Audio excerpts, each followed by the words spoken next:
നമസ്കാരം.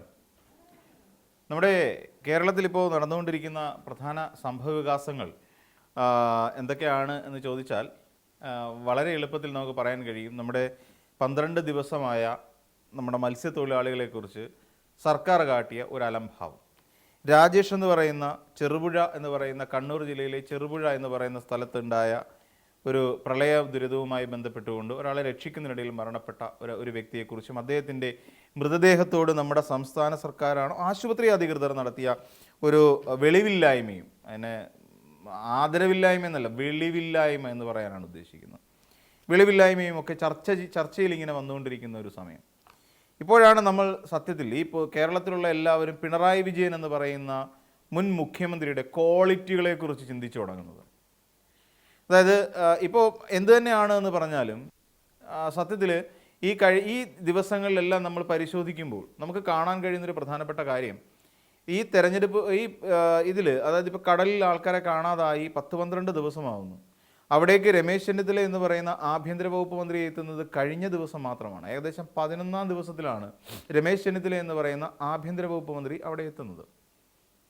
ഇവിടെ മുതലപ്പുഴയുമായി ബന്ധപ്പെട്ടുകൊണ്ട് എത്തുന്നത് വി ഡി സതീശനാണ്. അതും ഇതേ ദിവസം തന്നെയാണ് എത്തുന്നത്. അതുവരെ നമ്മുടെ സംസ്ഥാന സർക്കാരിൻ്റെ ഒരാളും, ഇപ്പോൾ അബ്ദുൽ ഗഫൂർ എന്ന് പറയുന്ന ഒരു ഫിഷറീസ് വകുപ്പ് മന്ത്രിയുണ്ട്. എന്തിനാണ് അങ്ങനെ ഒരു മന്ത്രി അവിടെ ഫിഷറീസിന്? അബ്ദുൽ ഗഫൂറിന് എന്തിനാണ്? ഒരു കാര്യമില്ല. പിന്നെ നമുക്കറിയാം, ഇബ്രാഹിം കുഞ്ഞ് എന്ന് പറയുന്ന ഒരു മന്ത്രി ഉണ്ടായിരുന്നു. കളമശ്ശേരിയിൽ നിന്ന് പാലാരിവട്ടം പാലത്തിനെ അഴിമതിപ്പാലമാക്കി പഞ്ചവടിപ്പാലമാക്കി നമുക്ക് സമർപ്പിച്ച് വീണ്ടും പൊളിച്ചു പണിയേണ്ട ഒരു ഗത്യന്തരമില്ലാത്ത ഗതികേടിലേക്ക് നമ്മളെ തള്ളിവിട്ട ഒരു മന്ത്രിയായിരുന്നു ഇബ്രാഹിം കുഞ്ഞ്. അത് പറയാതിരിക്കാൻ കഴിയില്ല, മുസ്ലിം ലീഗിൻ്റെതാണ്.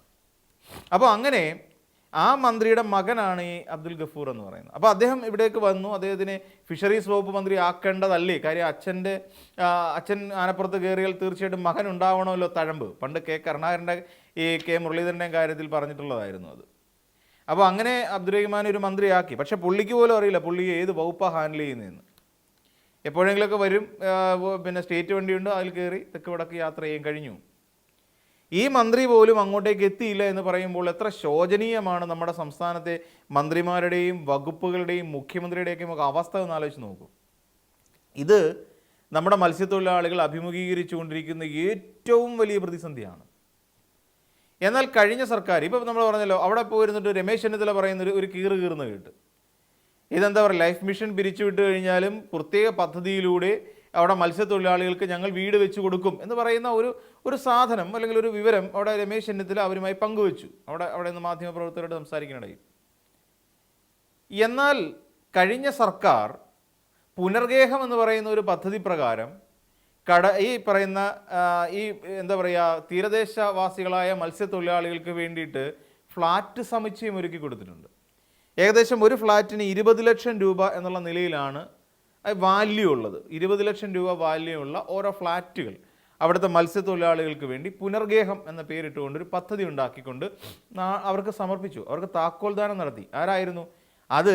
ഈ പറയുന്ന രമേശ് ചെന്നിത്തലയോ വി ഡി സതീശനോ അല്ല ചെയ്തത്, അത് പിണറായി വിജയൻ ആയിരുന്നു എന്നുള്ള കാര്യം മറന്നു പോകരുത്. അത് മന്ത്രിമാർ മറക്കാൻ പാടില്ല എന്നുള്ളതാണ് പറയുന്നത്. അവിടേക്ക് പിന്നീട് പിണറായി വിജയൻ എന്ന് പറയുന്ന പ്രതിപക്ഷ നേതാവും ഈ പറയുന്ന വിഴിഞ്ഞത്തുള്ള ജോണിൻ്റെ വീട്ടിലേക്ക് എത്തിയിരുന്നു. ജോണിൻ്റെ വീട്ടിലേക്ക് എത്തിയതിന് ശേഷം അവിടെ അവരുമായിട്ട് സംസാരിക്കുന്നു. ആ പെൺകുട്ടി വളരെ സൗമ്യമായി സ്നേഹത്തോടു കൂടിയാണ് പിണറായി വിജയനെ വിളിച്ച് വീട്ടിലേക്ക് കൊണ്ടുവന്നും അദ്ദേഹവുമായി സംസാരിക്കുന്നുമൊക്കെ. എന്നാൽ അവിടെ എത്തി രമേശ് ചെന്നിത്തലയോട് ആ കുട്ടി അത്ര വേണ്ട രീതിയിൽ സംസാരിച്ചില്ല എന്ന് തന്നെ പറയേണ്ടി വരും. ഇവിടെ എന്താണ് സംഭവിക്കുന്നത്? ഒരു സംവിധാനം നമ്മുടെ കേരളത്തിലെ മത്സ്യത്തൊഴിലാളികൾ എന്ന് പറയുന്ന ഒരാളുടെ ജീവന് ഒരു വിലയും ഇല്ലാതാക്കുന്ന തരത്തിലുള്ളൊരു സംവിധാനമാണ് നടക്കുന്നത്. അതുകൊണ്ടാണ് പറഞ്ഞത്, പിണറായി വിജയനും വി ഡി സതീശനും തമ്മിൽ ഒരുപാട് ദൂരമുണ്ട്. എങ്ങനെ പ്രവർത്തിക്കണം എന്നുള്ളതിനെക്കുറിച്ചും ഒരു ഡിസാസ്റ്റർ മാനേജ്മെൻറ്റിനെ എങ്ങനെ മുന്നോട്ട് കൊണ്ടുപോകണം, എങ്ങനെ നടത്തണം എന്നുള്ളതിനെക്കുറിച്ച് പിണറായി വിജയൻ എന്ന് പറയുന്ന നേതാവിന് കൃത്യമായ പ്ലാനിംഗ് ഉണ്ടായിരുന്നു. വളരെ കൃത്യമായ പ്ലാനിങ്ങോട് ഒരു ലക്ഷ്യബോധത്തോടു കൂടി മുന്നോട്ട് പോകാനുള്ള ഒരു ശേഷി അദ്ദേഹത്തിന് ഉണ്ടായിരുന്നു എന്നുള്ള കാര്യം നമുക്ക് തള്ളിക്കളയാൻ കഴിയില്ല. അതിനിപ്പോൾ ഏത് പിണറായി വിരോധിയോട് ചോദിച്ചിരുന്നാലും അദ്ദേഹത്തിൻ്റെ കാലത്ത് അദ്ദേഹം ദുരന്ത നിവാരണ അതോറിറ്റി ചെയർമാനായിരിക്കുന്ന കാലഘട്ടത്തിൽ ആ ദുരന്ത നിവാരണം എങ്ങനെ ഭംഗിയോടെയും വൃത്തിയായി മുന്നോട്ട് കൊണ്ടുപോകണം എന്നുള്ള കാര്യം അദ്ദേഹത്തിന് വളരെ കൃത്യമായി അറിയാമായിരുന്നു. അതായിരുന്നു ഒരു മുഖ്യമന്ത്രി എന്ന് പറഞ്ഞാൽ. എന്നാൽ ഇപ്പോൾ അങ്ങനെയല്ല. കാര്യം നമുക്കറിയാം, കേരളം പ്രളയത്തിൽ മുങ്ങുമ്പോൾ ഹെലികോപ്റ്ററിൽ കറങ്ങുന്ന ഒരു മുഖ്യമന്ത്രിയാണ് നമുക്ക് കിട്ടിയത്. അവിടെ 10-12 ദിവസമായി കടലിൽ പോയ ആൾക്കാരെ കാണാതാവുന്ന സമയത്ത് അവരെ തിരിഞ്ഞു നോക്കാത്ത ഒരു മുഖ്യമന്ത്രിയാണ് നമുക്ക് ദൗർഭാഗ്യവശാൽ ഇപ്പോൾ കിട്ടിയിരിക്കുന്നത്. അവിടെ പോയി അതല്ലെങ്കിൽ ആ വീട്ടുകാർ എന്തെങ്കിലും വിളിച്ച് പറയുമ്പോൾ, അല്ലെങ്കിൽ അവരുടെ വിഷമം കൊണ്ട് ആ പെൺകുട്ടി എന്തെങ്കിലും പറയുമ്പോൾ അവരെ സൈബർ ആക്രമണം നടത്തുന്ന ഒരു പറ്റം അണികളെയും പ്രവർത്തകരെയുമാണ് ദൗർഭാഗ്യവശാൽ നമുക്ക് കിട്ടിയിരിക്കുന്നത്. ഇതാണ് കേരളത്തിൻ്റെ അവസ്ഥ. അവിടെ നമ്മൾ പരിശോധിച്ചാൽ മനസ്സിലാവും.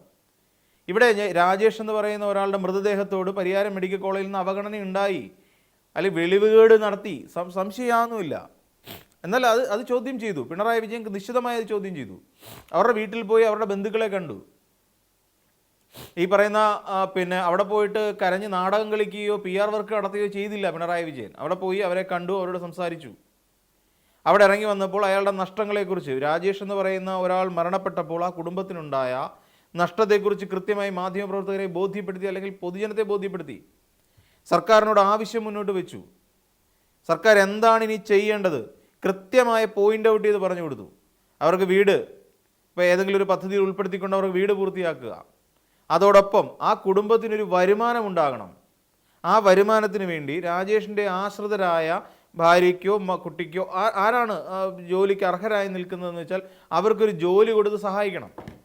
ഇത് പിണറായി വിജയൻ പറഞ്ഞാണ്. അവിടെയാണ് ഒരു നമ്മൾ പറയും ദുരന്ത നിവാരണ അതോറിറ്റി ചെയർമാൻ്റെ അല്ലെങ്കിൽ ഒരു ക്രൈസിസ് മാനേജ്മെൻറ്റ് ചെയ്യാൻ തക്ക ശേഷിയുള്ള ഒരു വ്യക്തിയുടെ കൃത്യമായ സ്പോണ്ടേനിറ്റി എന്ന് പറഞ്ഞാൽ അവിടെയാണ്. നാളിത്ര കഴിഞ്ഞു, ആ ദുരന്തം നടന്നിട്ട് നാളിത്ര കഴിഞ്ഞിട്ടും എവിടെ സർക്കാരിൻ്റെ ഭാഗത്ത് നിന്ന് എന്തെങ്കിലും ഒരു വാക്കുകൊണ്ടെങ്കിലും പോട്ടെ, അവിടെ പോയി കരഞ്ഞിട്ട് തിരിച്ചു പോകുന്നെങ്കിലും അവർക്ക് വേണ്ട എന്തെങ്കിലും ഒരു കാര്യം പ്രഖ്യാപിക്കാൻ കഴിഞ്ഞിട്ടുണ്ടോ? ഇല്ല. അവർക്കൊരു സർക്കാർ ജോലി ഓഫർ ചെയ്യാൻ കഴിഞ്ഞിട്ടുണ്ടോ? ഇല്ല. ഇവിടെയാണ് നമ്മൾ കാണേണ്ടത്. ഇവിടെയാണ് ഒരു മുഖ്യമന്ത്രി എങ്ങനെയാണ് പ്രവർത്തിക്കേണ്ടത് എന്നുള്ള കാര്യം ഒരുപക്ഷെ പിണറായി വിജയൻ പറഞ്ഞു കൊടുക്കുകയാണ്. നിങ്ങൾ ഇങ്ങനെയൊക്കെ ചെയ്യൂ, അങ്ങനെയെങ്കിലും ചെയ്യാൻ വേണ്ടിയിട്ട്. ഇത് അല്ലാതെ തനിയെ ആലോചിച്ച് ചെയ്യില്ല. കാരണം എന്ന് വെച്ച് കഴിഞ്ഞാൽ, ഒന്നാമത്തെ കാര്യം നമുക്കറിയാം, ഇപ്പോൾ കഴിഞ്ഞ ദിവസം അറസ്റ്റിലായ ഒരു ചെറുപ്പക്കാരൻ, അദ്ദേഹം ഈ പറയുന്ന നമ്മുടെ മുഖ്യമന്ത്രിയുടെ മീഡിയ കോർഡിനേറ്ററാണ്. അപ്പോൾ ഇങ്ങനെ തുടങ്ങിയ കുറേ കാര്യങ്ങളുണ്ട്. അപ്പോൾ ഇതൊക്കെ ചെയ്യുക എന്നുള്ളത് ഒരു സർക്കാരിനെ സംബന്ധിച്ചിടത്തോളം ഉത്തരവാദിത്തമാണ്. എന്നാൽ ഈ ഉത്തരവാദിത്തങ്ങളിൽ നിന്ന് തെന്നി മാറി നടക്കുന്ന, തൻ്റെ വകുപ്പ് ഏതാണെന്ന് പോലും അറിയാൻ വയ്യാത്ത ഒരു പറ്റം മന്ത്രിമാരെയും കൊണ്ട് കേരളത്തെ എന്തോ പൊതുയുഗത്തിലേക്ക് കൊണ്ട് എത്തിക്കാമെന്ന് വ്യാമോഹിച്ച് നടക്കുന്ന മലർപ്പൊടിക്കാരൻ്റെ സ്വപ്നവുമായിട്ടാണ് അക്ഷരാർത്ഥത്തിൽ VD സതീശൻ എന്ന് പറയുന്ന മുഖ്യമന്ത്രി പോകുന്നത്. ഒരാൾ തൂഫാൻ എന്ന് പറഞ്ഞുകൊണ്ട് നടക്കുന്നു, ഇവിടെ കേരളത്തിൽ ലഹരി മുക്തമാക്കാം എന്ന് പറഞ്ഞുകൊണ്ട്. അതേസമയം ലോകത്തിലേക്ക് ഏറ്റവും കൂടുതൽ നൊട്ടോറിയസ് ആയ, അതായത് ഈ പറയുന്ന ട്രാൻസിറ്റിൽ, അതായത് ഏറ്റവും കൂടുതൽ മയക്കുമരുന്ന് കടത്തിയതിൻ്റെ പേരിൽ കുപ്രസിദ്ധി നേടിയ നൊട്ടോറിയസ് ആയ ഒരു കപ്പൽ കമ്പനിക്ക്, ഒരു ഷിപ്പിംഗ് കമ്പനിക്ക് ഇവിടെ വിഴിഞ്ഞം പോർട്ടിൽ സ്വന്തം ഇഷ്ടപ്രകാരം ആരുടെയും നിർബന്ധമില്ലാതെ അല്ലെങ്കിൽ ആരുടെയും തടസ്സങ്ങളില്ലാതെ സധൈര്യം പോർട്ടിൽ കാലുകുത്താൻ വേണ്ട സജ്ജീകരണം ഒരുക്കി കൊടുത്തിരിക്കുകയാണ്. അപ്പം ഇത് രണ്ട് വഴിക്ക് പോവുകയാണ്. ആഭ്യന്തര വകുപ്പ് മന്ത്രി തൂഫാൻ എന്ന് പറഞ്ഞുകൊണ്ട് ലഹരി നിരോധനം നടത്തുന്നു, അല്ലെങ്കിൽ മയക്കുമരുന്ന് നിരോധനം നടത്തുന്നു. ഇവിടെ മറ്റൊരു കമ്പനിക്ക് തന്നെ പെർമിഷൻ കൊടുക്കുന്നു, നിങ്ങൾക്ക് ഇവിടെ മയക്കുമരുന്നോ എന്ത് വേണമെങ്കിലും കടത്താം. കാരണം നിങ്ങൾ നേരത്തെ തന്നെ നൊട്ടോറിയസ് ആണ് ഈ കാര്യത്തിൽ, മയക്കുമരുന്ന് കടത്തുന്ന കാര്യത്തിൽ. സോ നിങ്ങൾക്ക് വേണമെങ്കിൽ ധൈര്യമായിട്ട് ഇവിടെ ഇതുവഴി മയക്കുമരുന്ന് കടത്താം എന്ന് പറയുന്ന ഒരു പുതിയ തലം, അല്ലെങ്കിൽ പുതിയൊരു ഗേറ്റ് വേ തുറന്നു കൊടുക്കുന്ന രീതിയിലുള്ള സമീപനവും ഒരു വശത്ത് നടക്കും. ഇതാണ് കേരളത്തിൻ്റെ ശരിക്കും പറഞ്ഞാൽ രണ്ട് തലങ്ങളിലൂടെ, രണ്ട് ധ്രുവങ്ങളിലൂടെ സഞ്ചരിച്ചുകൊണ്ടിരിക്കുന്ന ഒരു സിസ്റ്റം എന്ന് പറഞ്ഞാൽ. ആരോഗ്യവകുപ്പ് പിന്നെ പറയുകയേ വേണ്ട, തകർന്നു, തരിപ്പണമായി. ഇതെങ്ങനെയാണ് ഇനി ഇതിനെ കൊണ്ടുചെന്ന് രോഗികൾക്ക് വേണ്ട ചികിത്സ കൊടുക്കുന്ന അവസ്ഥയിലേക്ക് കൊണ്ട് എത്തിക്കുക എന്ന് മാത്രം അറിയില്ല. ആരോഗ്യരംഗം പാടെ തകർന്നു. എന്നിട്ട് കഴിഞ്ഞ ദിവസം മുഖ്യമന്ത്രിയെ തന്നെ പറയുകയുണ്ടായി, നമ്മുടെ കേരളത്തിലേക്ക് ബ്ലാക്ക് സ്റ്റോൺ അടക്കമുള്ള കമ്പനികൾ കോടിക്കണക്കിന് രൂപ ഇൻവെസ്റ്റ് ചെയ്തിരിക്കുന്നു. എന്തിനാണ് ഇൻവെസ്റ്റ് ചെയ്തത്? എന്തുകൊണ്ടായിരിക്കാം നമ്മുടെ സ്വകാര്യ മേഖലയിലെ ആശുപത്രിയിലേക്ക് ബ്ലാക്ക് സ്റ്റോൺ അടക്കമുള്ള അമേരിക്കൻ കമ്പനികൾ ഫണ്ട് ചെയ്തിട്ടുണ്ടാവുക? എന്തിനായിരിക്കാം? സ്വാഭാവികം നമുക്ക് ഊഹിക്കാം. ആ രീതിയിൽ നമ്മുടെ സർക്കാർ സംവിധാനങ്ങൾ, ആരോഗ്യ മേഖല തകർന്ന് തരിപ്പണമായി കിടക്കുകയാണ് എന്ന് പറയുന്ന ഒരു പുതിയ നരേറ്റീവ് സൃഷ്ടിച്ചെടുക്കുന്നു. ആ നരേറ്റീവ് കണ്ടിട്ട് ഇനി സ്വകാര്യ മേഖലയിലേക്ക് ഫണ്ട് മുടക്കിയാൽ ധാരാളമായി ലാഭം കൊയ്യാമെന്നുള്ള ഒരു കണ്ണ് അവർക്കുണ്ടായിപ്പോയതുകൊണ്ടാണ് ഈ ബ്ലാക്ക് സ്റ്റോൺ അടക്കമുള്ള കമ്പനികൾക്ക്, റിയൽ എസ്റ്റേറ്റ് കമ്പനികളാണ്. അപ്പോൾ അതുകൊണ്ട് അവരെന്ത് ചെയ്തു, നമ്മുടെ സ്വകാര്യ ആശുപത്രിയിലേക്ക് ഫണ്ട് മുടക്കാൻ തയ്യാറായി. ഇതാണ് എന്നിട്ട് ഇപ്പോൾ പറയുകയാണ് അവർ ഫണ്ട് മുടക്കിയിട്ടുണ്ടെന്ന് വി ഡി സതീശൻ പറയുന്നു. ഈ ആരോഗ്യമേഖല തകർന്ന് തരിപ്പണമായി എന്ന് പറയുന്ന വ്യാപകമായ ഒരു പ്രതീതി, അല്ലെങ്കിൽ ആ വ്യാപകമായി ഒരു പ്രശസ്തി കൊടുത്തിട്ട് ഇപ്പോൾ പറഞ്ഞിട്ട് വല്ല കാര്യമുണ്ടോ? അപ്പോൾ എന്ന് വെച്ചാൽ ഇവിടെ നമ്മൾ കേരളത്തിൽ ഒരു മുഖ്യമന്ത്രി ഉണ്ട് എന്ന് നമുക്ക് തോന്നിച്ചിരുന്ന 10 വർഷം കഴിഞ്ഞു. ഇനി ഒരു മുഖ്യമന്ത്രിയോ മന്ത്രിമാരോ ഉണ്ട് എന്ന് തോന്നണമെങ്കിൽ ഇനി എത്ര കാലം പിടിക്കുമെന്ന് ദൈവത്തിന് മാത്രം അറിയാം.